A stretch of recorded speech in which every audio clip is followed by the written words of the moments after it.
Doctor मरीज से बोला इंजेक्शन लिखा था क्यों नहीं खरीदा। मरीज बोला शनिवार को सुई नहीं खरीदते, शनिदेव नाराज हो जाएंगे। डॉक्टर बोला खरीद लो वरना यमराज नाराज हो जाएंगे। अच्छी पत्नी पाने के लिए हर युग में प्रतियोगिताएं होती रही है। त्रेता में धनुष तोड़ना था तो द्वापर में मछली की आंख पर निशाना लगाना था। कलयुग में अब सरकारी परीक्षा पास करनी पड़ती है।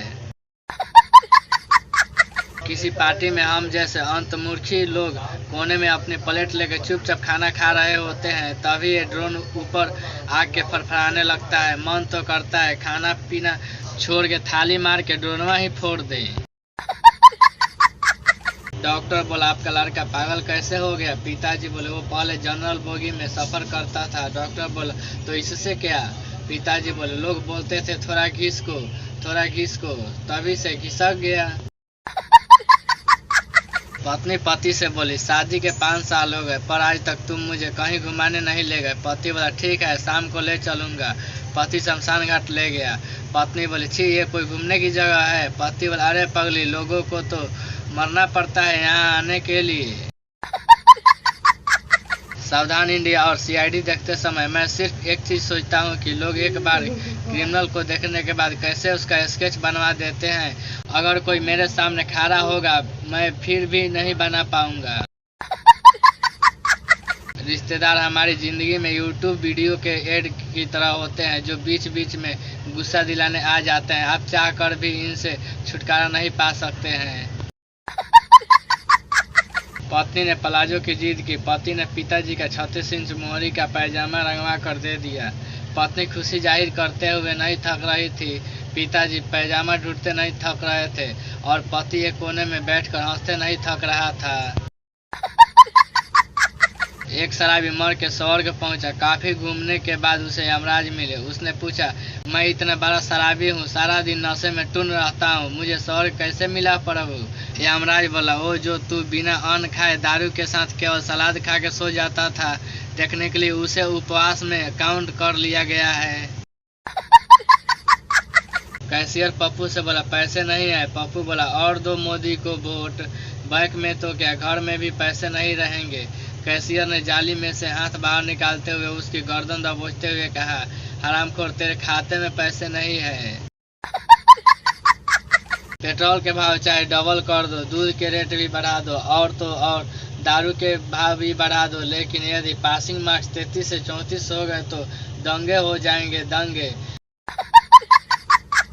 एक लड़का बड़ी देर से उठता था। एक दिन वह जल्दी उठ गया। उसका बाप बोला वाह मेरे बेटे वाह मेरे शेर। बेटा बोला ना तेरा बेटा ना तेरा शेर, मुतने उठा था और सो जाऊंगा फिर।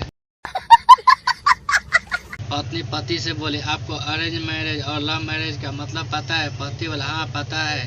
अरेंज मैरिज आप जब चल रहे हो तभी अचानक से आपको सांप काट ले, ये अरेंज मैरिज होते हैं। लव मैरिज आप सांप खोजते हैं और उसके सामने नाच नाच के कहते हैं ले काट ले, इसे लव मैरिज कहते हैं। अपने आप को ऐसा बनाओ कि जहाँ से तुम चले जाओ वहाँ तुम्हें सब याद करे, जहाँ तुम पहुँचने वाले हो वहाँ तुम्हारा सब इंतजार करे। भावार्थ यह है कि कवि कहना चाहते हैं कि उधार ले लो।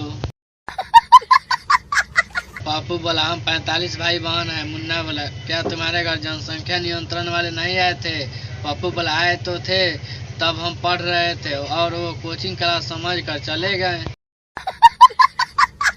लड़कियां पता नहीं इतना टाइट जीन्स कैसे पहन लेती है। मैं पहनता हूँ तो उतारते समय सारा कच्छा भी साथ में उतर जाता है। साला भलाई का तो जमाना ही नहीं रहा। मेरे पड़ोसी ने मुझसे पूछा कि आपने मेरी पत्नी को देखा क्या। मैंने कहा हाँ आज सुबह ही नहाते हुए देखा था। साले ने मेरी जमकर कुटाई कर दी। अब उसे कौन समझाए कि नहा तो मैं रहा था और वो गली से गुजर रही थी। एक बच्चा मंदिर में जाकर भगवान के सामने हाथ जोड़कर प्रार्थना कर रहा था भगवान पंजाब की राजधानी दिल्ली को बना दो। तभी वहाँ पुजारी आया तुम्हें पंजाब की राजधानी से क्या कष्ट है, तुम ऐसा भगवान से क्यों मांग रहे हो। बच्चा बोला क्योंकि मैंने एग्जाम में पंजाब की राजधानी दिल्ली लिख दी है। शर्मा जी के सर में बहुत दर्द था। शर्मा जी डॉक्टर के पास गए और डॉक्टर से कोई अच्छी दवाई देने को कहा। डॉक्टर बोला शर्मा जी इस समय आपको आराम की सबसे अधिक ज़रूरत है। मैं आपको नींद की कुछ गोलियां दे रहा हूँ, इन्हें रात को अपनी पत्नी को खिला के सोना। टीचर स्टूडेंट से पूछा, लड़कियां कब बड़ी होती है? पप्पू बोला, जब वो बड़ा पहनने लगती है। टीचर बोला, सही जवाब। अब बता, लड़के कब बड़े होते हैं? पप्पू बोला, जब वो बड़ा खोलने लगते हैं।